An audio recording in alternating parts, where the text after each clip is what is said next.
আচ্ছা বলো তো শিক্ষকদের স্থান কোথায়? ম্যাডাম আমার পিছনে। কেন পিছনে কেন? বাবা বলেছে তোর পিছনে কতগুলা শিক্ষক লাগালাম তাও তুই ফেল করেছিস। আচ্ছা সব প্রশ্নের উত্তর হ্যাঁ বা নাতে উত্তর দিবা। সব প্রশ্নের উত্তর হ্যাঁ বা নাতে দেওয়া যায় না। কেন? ম্যাডাম আপনি কি আগের মতন জুতা চুরি করেন? শালের বুটকি বেরি আমার কোমরটা ব্যথা বানাই লাইছে। কোন বুটকি বিড়ি? আর ওই পাশে বাড়ির বুটকি ভাবিটা আছে না, ওই ভাবি। কেমনে? আরে রিক্সা দাইতাছি, কোনো রিক্সা নাই, কয় ভাই আমার একটু লয়ে যান না। পরে পরে কইলাম যে ভাবি আপনি যে মোড়া আমি এই রিক্সায় কি হইব? সমস্যা নাই, আপনি আমার কোলে বোন। পরে তুমি বলছো? আরে না, আমি কি বেরির কোলে বমু? পরে কইলাম যে ভাবি আপনার কোলে আমি বলতাম না, আপনি আমার কোলে বোন। কি? মা, তোমার বিয়ে হয়েছিল কয় বছর বয়সে? আমার যখন 15 বছর তখন বিয়ে হয়েছিল। আর আমাকে বড় খালার? তোর খালার তো 11 বছরে বিয়ে হয়েছিল। নানির বিয়ে হয়েছিল কয় বছর বয়সে? আল্লাহ, তোর নানি একবার ছোট্ট কালে বিয়ে হয়েছিল। তাইলে তো দেখি তোমার চোখের সমস্যা আছে। কে?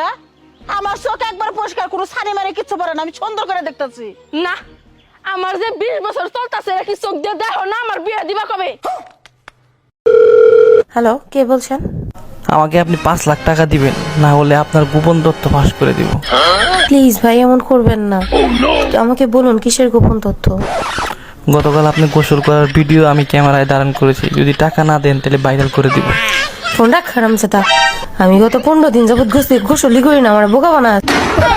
আমি ইনকাম ট্যাক্স অফিসার। আপনি খাতায় দেখাছেন 25 লাখ টাকা জিলাপি আপনি কুত্তারে খাওয়াইছেন। এইটা আমি হজম করতে পারলাম না। আপনার কাছে কোনো প্রমাণ আছে? দেখেন, প্রমাণ তো নাই, তবে আপনি চাইলে কিছু লেনদেন করে ঝামেলাটা এখানেই মিটাতে পারেন। ঠিক আছে, তাইলে 2 লাখ টাকা দেন, ঝামেলা আমি মিঠাই দিচ্ছি। মফিজ, ম্যাডাম রে 2 লাখ টাকা দাও, আর খাতায় লিখে রাখো কুত্তায় আরো 2 লাখ টাকার জিলাপি খাইছে।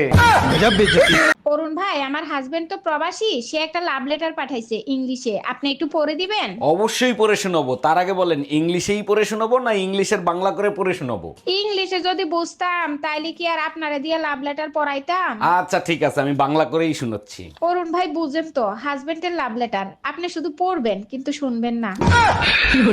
কিরে বাপের রাজকুমারী, লেখাপড়া তো শেষ করলি, এবার বিয়ে করে ফেল। ছোটবেলা থেকে বাবা মায়ের ঝগড়া দেখতে দেখতে বিয়ের উপর থেকে আমার মন উঠে গেছে। ও আচ্ছা, তা ভবিষ্যতে কি করবি, কোনো সিদ্ধান্ত নিছিস? চাকরি করব, আমি নিজেও বিয়ে করব না, আমার ছেলে মেয়েদেরকেও বিয়ে করতে দিব না। হ্যালো শ্বশুর মশাই। হ্যাঁ জামাই বলো। বলছি যে আপনার মেয়েকে নিয়ে আমি খুব কষ্টে আছি, বুঝলেন শ্বশুর মশাই। ধরো জামাই, গোটা বাঁশের ঝাড় আমার কাছে, তার ভিতরে একটা বাঁশ আমি শুধু তোমাকে দিয়েছি, তাহলে বেশি কষ্টে কে আছে গো জামাই বলো? আমার থেকে শ্বশুর বেশি সমস্যায় পড়ে আছে। বাঁশের ঝাড় শ্বশুরের কাছে আছে, আর তার ভিতরে একটা বাঁশ আমাকে দিয়েছে শ্বশুর মশাই। আমি বুঝতে পেরে গেছি গো। এই এই শোনো, তুমি কি আরেকটা বিয়ে করবে? আমি তোমাকে আরেকটা বিয়ে দিতে চাই। কি বলে, এক ভুল বারবার করে।